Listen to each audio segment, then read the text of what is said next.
अस्सलाम वालेकुम व्यूअर्स, विच पाकिस्तान का नया एपिसोड लिए मैं हूं आपका मेज़बान अब्दुर्रहमान। आइए डिस्कस करते हैं आज की दो इंटरेस्टिंग न्यूज़। पाकिस्तान से काज़ाकिस्तान तक रेलवे लाइन बिछाने के लिए फिजिबिलिटी स्टडी मुकम्मल करने के अहकाम जारी किए हैं। काज़ाकिस्तान सेंट्रल एशिया की सबसे बड़ी मईशत है।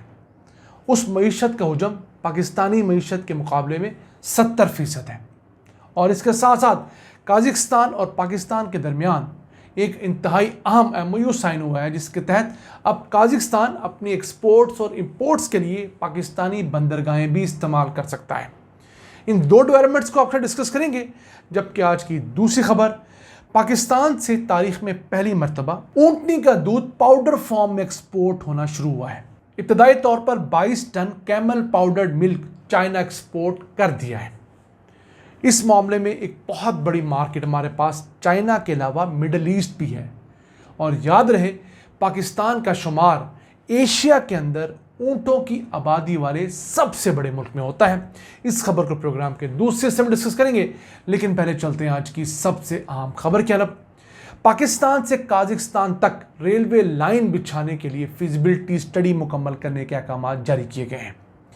गवादर की बंदरगाह से काज़ाकिस्तान के शहर अलमाते तक एक ऐसी रेलवे लाइन बिछनी है जिसके ज़रिए वहाँ का सामान कराची की बंदरगाह गवादर तक आ सके, पूरी दुनिया तक जा सके और वापसी पे भी यही रूट हो। अब इस सिलसिले में जो मेरा गैस है वो ये है कि पाकिस्तान, अफ़गानिस्तान, उज़्बेकिस्तान जो रेलवे लाइन इस वक्त अंडर कंस्ट्रक्शन है 760 किलोमीटर की, जिसके अंदर पेशावर से लेकर तिरमिज़ जो उज़्बेकिस्तान का शहर है वहाँ तक रेलवे लाइन बिछ रही है।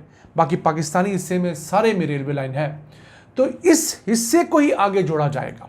याद रहे, पाकिस्तान और काज़ाकिस्तान आपस में डायरेक्ट कोई बॉर्डर शेयर नहीं करते। दरमियान में अफ़गानिस्तान और उज़्बेकिस्तान दो मुल्क आते हैं।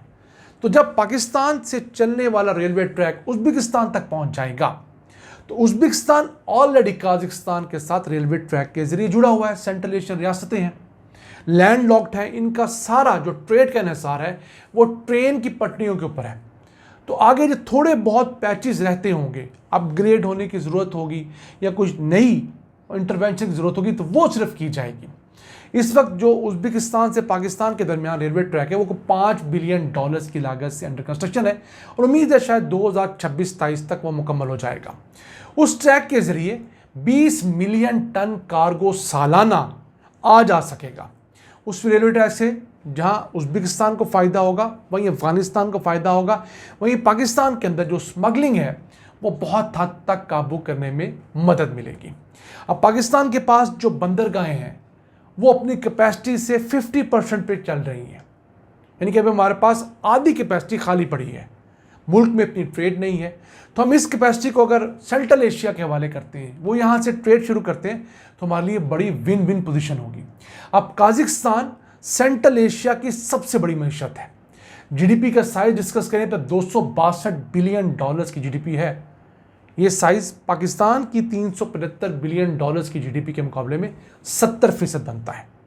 तो इतना बड़ा मुल्क अगर पाकिस्तान के रास्ते अपनी ट्रेड करेगा तो हमारे लिए बड़ा बेनिफिशियल है। फिर चूंकि ये रेलवे ट्रैक उज़्बेकिस्तान से भी गुजरना है तो $100 बिलियन की उसकी भी GDP है। तो दोनों मुल्कों को क्लब कर लिए जाए, उज़्बेकिस्तान और काज़ाकिस्तान, तो इनकी कोई $362 बिलियन की GDP है, पाकिस्तान के करीब करीब बनती है। तो समझ लीजिए पाकिस्तान के साइज़ का एक मुल्क और होगा, वो चूँकि किसी किस्म के समंदर से अटैच नहीं, तो वो पाकिस्तानी बंदरगाहों के ज़रिए ही एक्सपोर्ट इंपोर्ट करने की पोजीशन में होगा। इस वक्त इन मुल्कों का ज़्यादातर इन्हिसार यहाँ इस तरफ ईरान के ऊपर है, ईरानी बंदरगाह इस्तेमाल करते हैं, या वो रशिया वाली साइड पे, टर्की वाली साइड पे जाते हैं। पाकिस्तान ईरान से निस्बतन ज़्यादा बेहतर है इंटरनेशनल पानियों के लिए, लेकिन हमारे अपने हालात ऐसे हैं, यहाँ पर मुख्तलिफ़ किस्म के एहतजाज होते हैं, सियासी हंगामाराई है, दहशतगर्दी है। हम इन इशूज़ पर अगर कंट्रोल पा लें तो यकीन कीजिए इन मुल्कों के लिए पाकिस्तान पहली चॉइस होगा और हमारे पास डॉलरों की बारिश वाक़ई होती हुए महसूस होगी। आइए चलते हैं आज की दूसरी अहम खबर की तरफ। तारीख़ में पहली मरतबा पाकिस्तान से ऊँटनी के दूध को पाउडर फॉर्म में कन्वर्ट करके एक्सपोर्ट किया गया है। चाइना को 22 ton camel powder milk export कर दिया गया है और ये जो पहली पाकिस्तान के अंदर कंपनी है ECL बायोटेक के नाम से, उसने 2 चाइनीज़ कंपनियों के साथ मुआहदा किया है। अब ये कंपनी हमारे बहावलपुर और चोलिस्तान रीजन के अंदर 10,000 लीटर यौमिया जो ऊँटनी का दूध है वो कलेक्ट कर रही है। याद रहे, पाकिस्तान का शुमार दुनिया के 5 बड़े ऊँट रखने वाले ममालिक में होता है।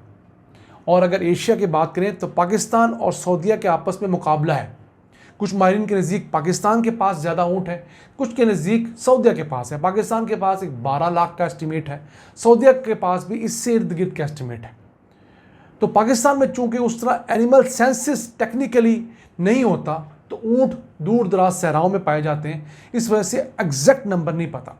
लेकिन ये 12 लाख ऊँट जो हैं, इनसे सालाना 8 लाख टन से ज़ायद दूध पैदा होता है।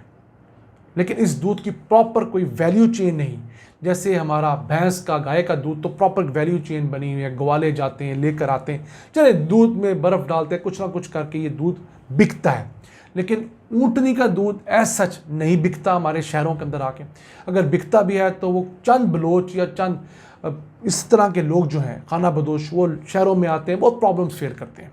तो अगर वहाँ से दूध कलेक्ट किया जाता है, उसे फैक्ट्रीज के अंदर पास्चराइज करके पैक करके एक्सपोर्ट किया जाता है या पाउडर फॉर्म में कन्वर्ट किया जाता है, तो वो दोनों सूरतों में उन किसानों के लिए भी फ़ायदेमंद है जो ऊँटनियाँ पालते हैं, पाकिस्तानी मईशत के लिए भी। अब ऊँटनी के दूध के अंदर 85 से 90% तक पानी होता है। उस पानी को निकाल दिया जाता है, वो पाउडर फॉर्म के अंदर आ जाता है, वो बासानी बिक सकता है। अब ये जो पाकिस्तान की पहली फैक्ट्री लगी है बहावलपुर के अंदर, उसमें सालाना 500 से 600 टन ऊँटनी का पाउडर्ड मिल्क बनाया करेगी और इसमें 3 गुना की एक्सपेंशन की गुंजाइश रखी गई है। अब ये कंपनी चोलिस्तान के अंदर सिर्फ 22 कलेक्शन सेंटर से दूध कलेक्ट करती है, जैसे आप स्क्रीन पर देख सकते हैं। जैसे दूध के कलेक्शन सेंटर्स हैं देही इलाकों में, फिर ये सिंध के मुख्तलिफ इलाकों में जाके कलेक्शन शुरू कर रहे हैं। लेकिन बलूचिस्तान, जहाँ सबसे बड़ी तादाद है ऊँटनियों की, वहाँ पर अभी ये प्रोसेस शुरू नहीं हुआ। हम उम्मीद करते हैं हुकूमत इस सिलसिले में आगे आएगी।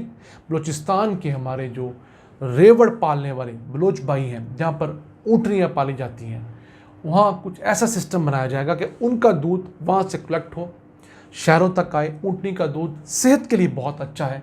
फिर चाइना के अलावा ये जो पाउडर्ड मिल्क है कैमल का, इसकी बहुत बड़ी मार्केट हमारा मिडल ईस्ट है, अरब ममालिक है, वहाँ पर भेजा गया इसी कंपनी का दूध। तो वहाँ पर UAE ने अप्रूव कर दिया है, जबकि सऊदीया के अंदर अप्रूवल के मराहल तय कर रहा है। तो ये बड़ी 2 मंडियाँ हैं। इसके अलावा ये कंपनी जो भैंस का दूध है उसे भी पाउडर फॉर्म में कन्वर्ट कर रही है।